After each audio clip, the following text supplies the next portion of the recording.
Malaikat itu apa? Malaikat itu kan yo duwe pikiran. Terus iblis yo duwe pikiran. Sing padha-padha pikiran niku ya rada bener iblis. Pikirane to ya. Tapi nurute bener malaikat. Jadi umpama agama kanut pikiran ya bener iblis. Mergo cara berpikir iblis iku Adam ku sangka lemah, aku sangka api. Berarti keren aku. Nah cara pikirane malaikat wis ora mikir mbok mulya ndi dikongkon ya manut. Jadi agama ini sanad. Agama ini seorang lagi napa? Sanad. Sakjane cara tauhid ya keberatan, aku ana istilah Baitullah ya keberatan. Wong Baitullah maknane omahe Allah sing takok. Allah manggon wirdi ning Ka'bah. Jadi kita harus ngikuti ulama. Dikatakan Baitullah itu nama penghormatan. Sesuatu itu mulia, maka disebut Baitullah. Bukan berarti Allah nempat di situ. Mergo Allah ndak butuh napa? Tempat. Jadi itu kan jelimet, Mang. Lagi-lagi yang tahu itu ulama. Masjid ya dikatakan Baitullah. Lah nek misale iki masjidé pangeran, malah nek mbok manani lucu. Masjidé pangeran. Jadi iki tempat sujudé pangeran. Nah, kacau kae. Tapi berhubung wong ra paham alhamdulillah demun iki masjidé pangeran. Jajal maknani bahasa Arab.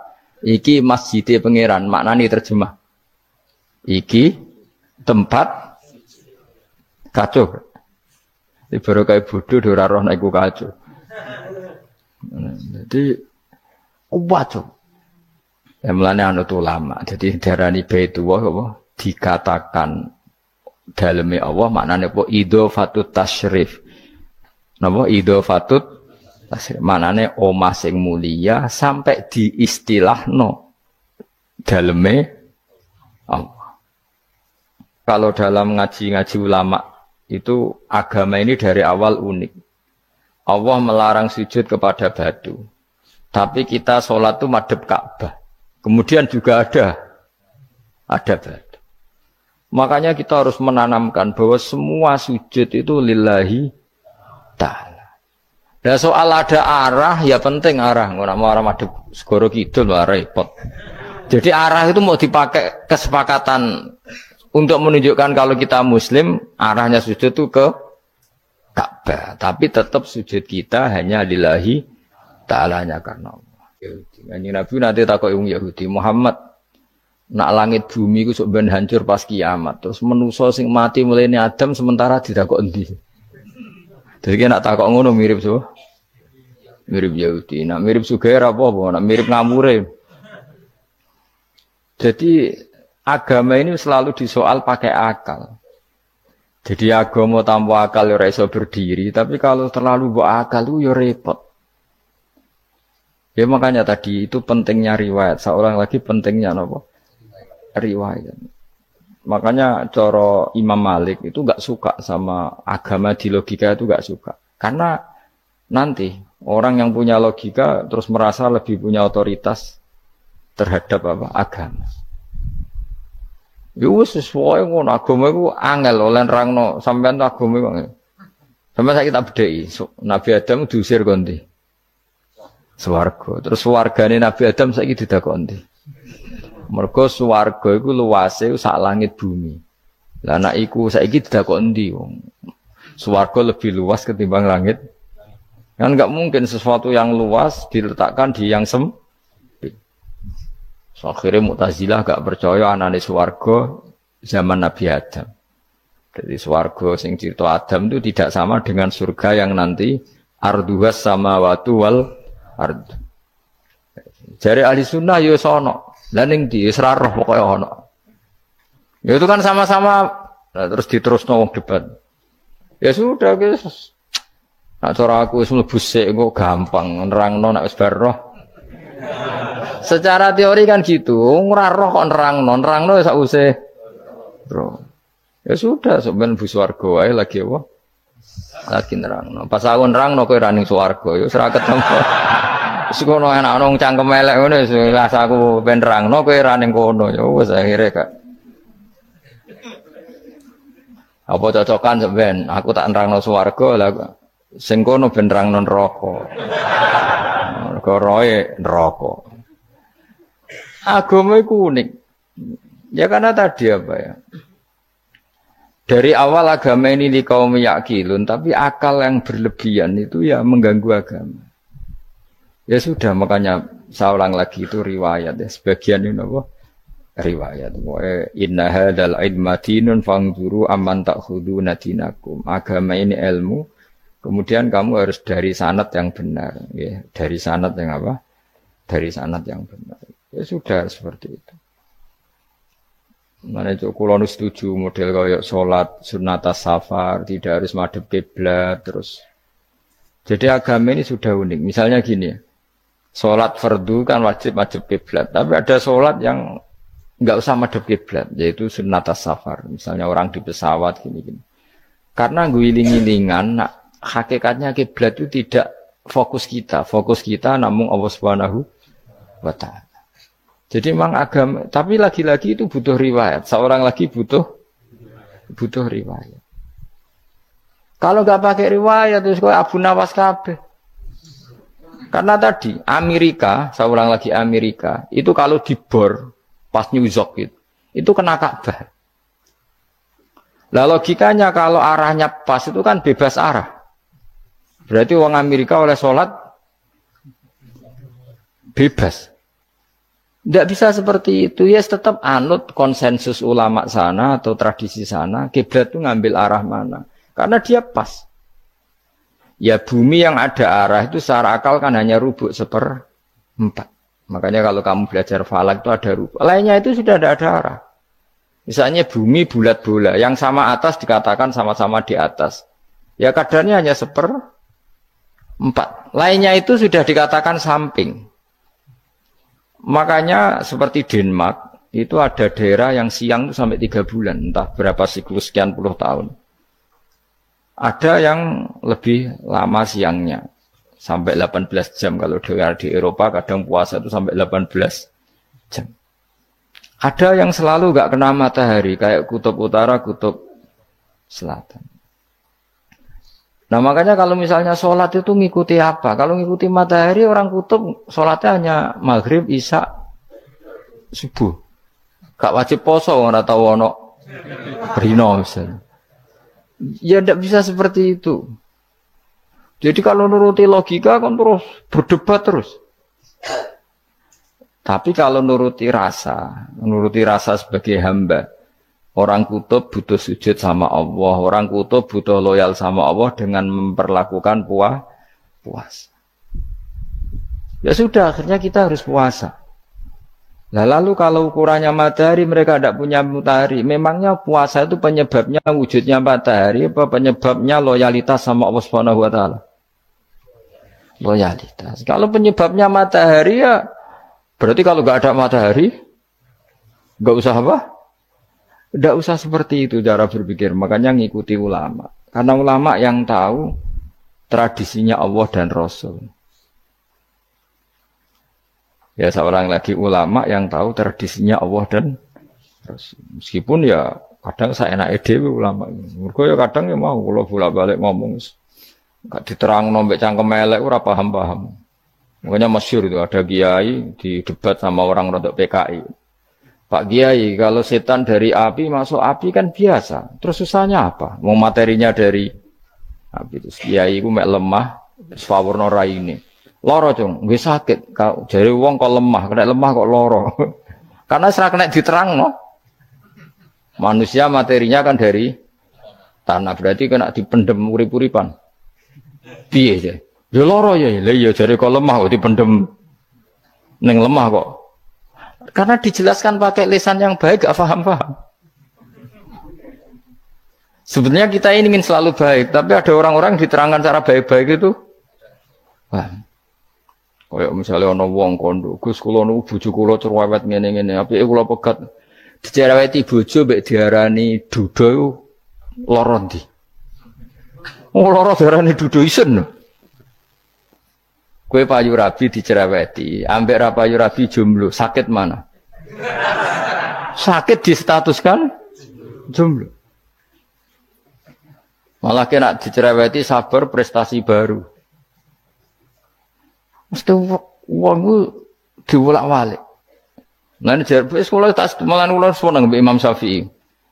Kowe dirasani wong ning ngarepmu, diomongi, ambek dirasani seneng ndi? Seneng dirasani cara kowe. Cara Imam Syafi'i bukti ke wibawa, buktine ngomong ning ngarepmu rawani. Jadi Imam Syafi'i itu rileks urip. Ya Aba Abdillah, orang yang tadi muji-muji jenengan tuh kalau di luar maki-maki jenengan. Jadi alhamdulillah. Kok bisa itu kan bukan pengkhianatan. Berarti saya wibawa, di depan saya enggak berani itu. Wong iku sowan Imam Syafi'i, ya cium tangan ya hormat. Tapi setelah di luar menghujat. Singkat cerita dilaporkan ke Imam Syafi'i. Orang yang tadi nyium tangannya jenengan itu di luar ngerasani jenengan. Jadi Imam Syafi'i, alhamdulillah berarti aku wibawa, mendengarku rawani. Ya dianggap enteng saja. Terus ada orang misoi Ja'far Shadiq. Sayyid Ja'far Shadiq itu Sayyid putune Nabi, orangnya soleh, alim. Gurunya Abu Hanifah. Di antaranya gurunya Abu Hanifah itu Sayyid Ja'far Shadiq. Itu kalau dihujat orang diomongin ini. Dimaki-maki. Sampai ke rumah. Pas mau masuk rumah, kamu masih ingin maki-maki saya? Iya. Tak tunggu sampai selesai. Setelah selesai, sudah, sampun, sudah. Masih emosi orang, sudah. Kamu misoi saya berdasar apa yang kamu ketahui. Yang tidak kamu ketahui lebih banyak, maka saya tunggu. Izin sampai terus ketika ditanya, kenapa engkau sabar ketika jenengan saya pisui? Orang ini akhirnya tobat, mencium tangannya, mencium lututnya. Jawab saya Ja'far Shadiq ini. Aturahu tu'sokurhan, aturahu yu'sokurhan. Kowe ora ngrafaham kalimat itu, tapi tak terangkan ben dadi wali. Kowe roh pangeran. Ya tahu. Sing durakani pangeran tuh banyak enggak? Yang maksiati pangeran tuh banyak enggak? Banyak. Lah yung pangeran sing di langit bumi wae dimaksiati, apa meneh trimo aku. Akhirnya terus jadi orang-orang soleh itu cara berpikir itu di luar kapasitas kamu. Apa ya? Mereka itu hanya Allah, taunya itu hanya Allah. Aku kan enggak egois, harga diri. Mana ada agama berdasar harga diri itu kalau dalam bahasa Arab disebut khamiyat al-jahiliyah itu gengsi nopo? Jahili. Makanya ketika saya berkali-kali cerita itu, ada seorang ulama dipanggil tetangganya, setelah sampai situ, sudah kembali saya tidak butuh kamu. Setelah sampai rumah dipanggil lagi, sudah kembali lagi sampai 3 kali. Ulamanya tetap ceria, tetap nyaman. Ketika ditanya, kenapa engkau tetap nyaman? Wahai pemuda, kamu itu tetangga saya. Kata Allah dan Rasul, nak kue iman be Allah Rasul, kon ngapi tangga, kon ngundang aku ya teko. Ya seneng nuruti perintahnya. Ketika kamu nyuruh saya kembali, ya saya kembali. Memang itu keinginan kamu. Kue tanggaku, aku kon nurut mbek tonggo. Aku ora urusane mbek kowe. Aku mau nyaman mbek perintahe. Oh, nangis pemuda tadi itu tobat. Kalau kamu kan warga diri, orang kok dipimpong. Nek gak bakat wali blas. Jadi orang dulu itu nyaman. Karena pikirannya namung Allah Subhanahu wa ta'ala. Umar bin Abdul Aziz itu termasuk khalifah paling soleh setelah periode sahabat. Itu mau kapundhut itu santai. Ketika keluarganya menangis, kenapa kamu menangisi saya? Ya karena engkau mau mati. Memangnya kalau mati mau kemana aja? Ila khairi madhubin ilaih, ke zat terbaik. Terus aku mbok kon urip awar kowe. Kowe gak jelas iso ngrumat aku ta ora. Ana Allah malah jelas. Saiki apik ndi urip mbek wong ora jelas sampai sing jelas. Ya wis kapundhut. Kowe kan gak mati ku wedi. Dosane akeh. Lah mungkin nek urip terus ora dosa apa to ngene. Gaya tok asline. Dosa kula cek kathah Gus kok mati terus.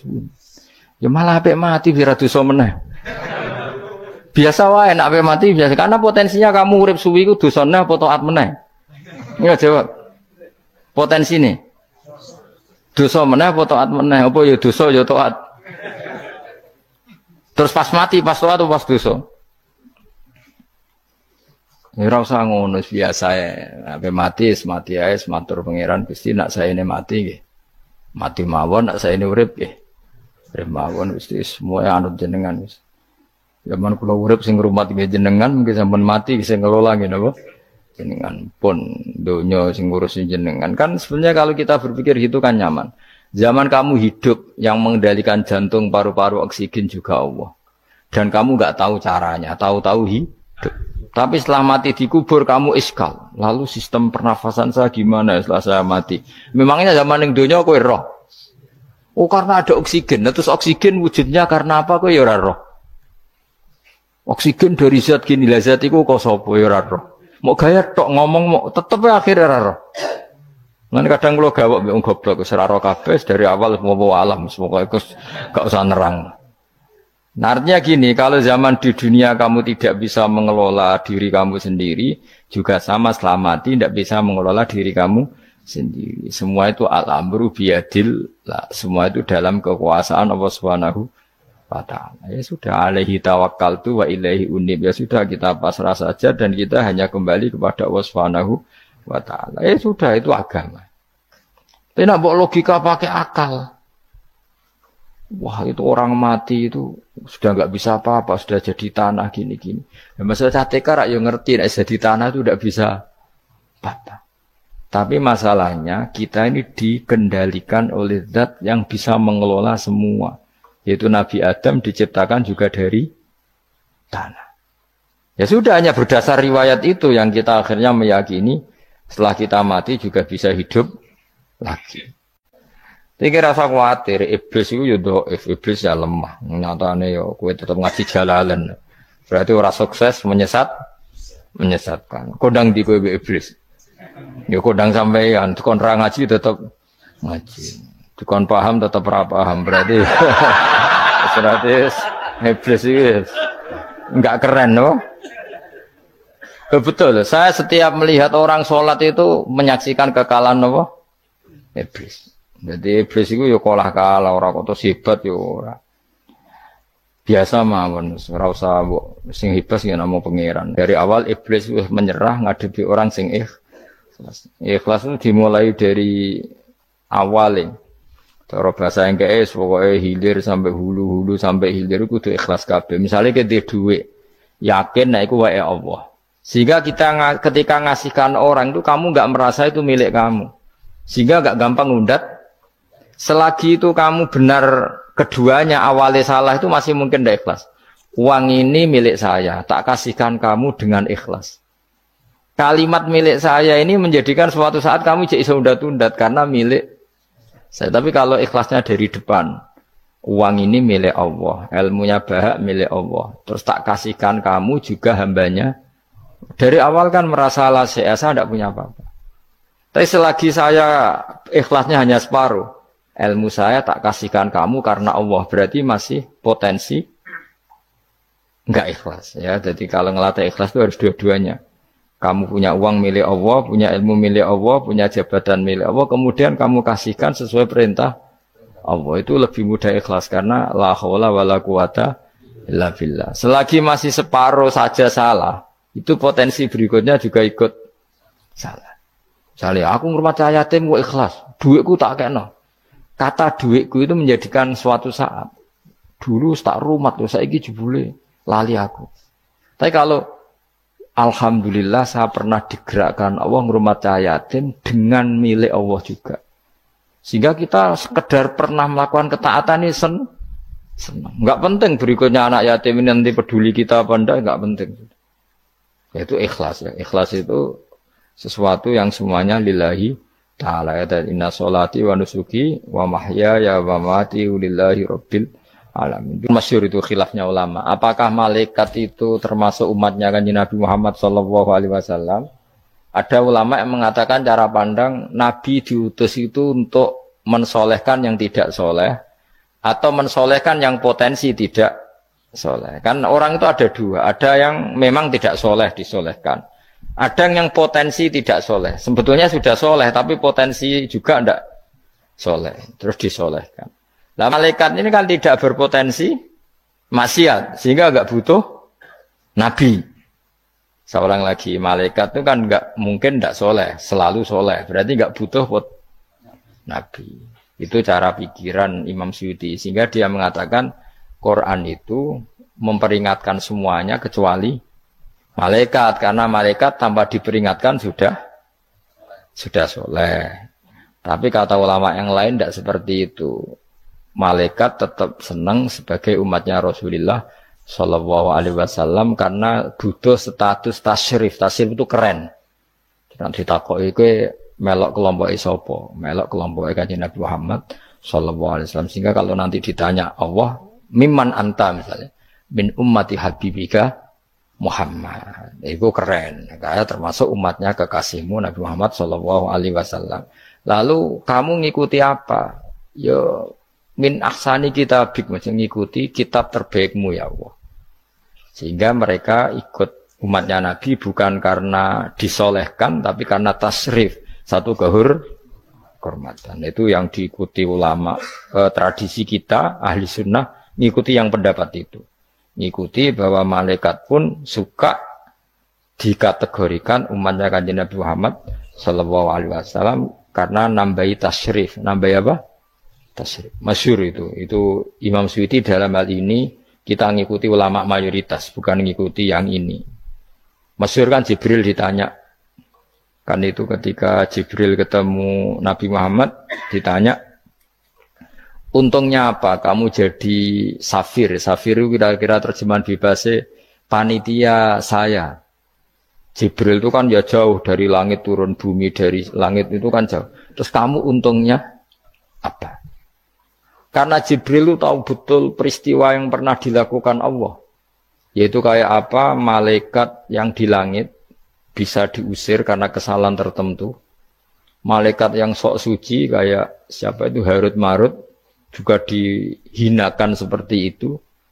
Dan Jibril tahu betul Allah itu yaf'alu ma yasha. Jadi yang sekarang malaikat bisa saja jadi pokoknya tahu betul Allah bisa melakukan apa saja. Karena Jibril tahu betul Allah, karena dia ketua malaikat. Kan kita tahu misalnya ada sejarah siapa? Harut Marut, dari malaikat menjadi hina seperti itu. Terus Jibril akhirnya tanya, ya sudah, Jibril punya apa? Terus ditanya Nabi, kamu untungnya apa setelah jadi safir saya, jadi panitia yang ngurusi wahyu. Terus kata malaikat Jibril, saya tidak pernah merasa aman, apakah saya selalu dalam posisi ini? Posisi terhormat, kecuali setelah menjadi safir, menjadi pelayan kamu ketika aku distatuskan oleh Allah apa itu innahu laqaulu rasulin karim dzi quwwatin inda dil arsy makin muta'in tamma amin. Terus ganti fa amin tu ba'du, baru setelah itu saya merasa aman bahwa posisi saya aman karena Quran itu abadi ila yaumil qiyamah ila mala mi'adalah, pokoknya Quran itu abadi dan di Quran itu saya distatuskan muta'in sama amin. Berarti saya merasa aman tidak akan dirubah kestatusan saya malaikat semenjak saya jadi safirmu. Intinya Jibril juga mendapat kehormatan karena ngitmai Quran. Paham ya? Makanya kita di sini mengatakan ini pendapat Imam Suyuti, tapi hampir semua ulama berpendapat apa? Malaikat pun ikut mendapat berkahnya Kanjeng Nabi Muhammad Shallallahu Alaihi Wasallam. Jenenge apa? Berkah tasrif, apa berkah apa? Tasrif. Jadi punya status kehormatan. Nah, yang dikatakan Imam Suyuti itu murni logika. Murni logika tadi, yang namanya Quran itu memberi peringatan supaya enggak soleh menjadi soleh, dan malaikat tidak butuh itu karena sudah selalu soleh ya. Jadi itu logika saja, tapi kita berkeyakinan malaikat pun butuh, tapi untuk kehormatan.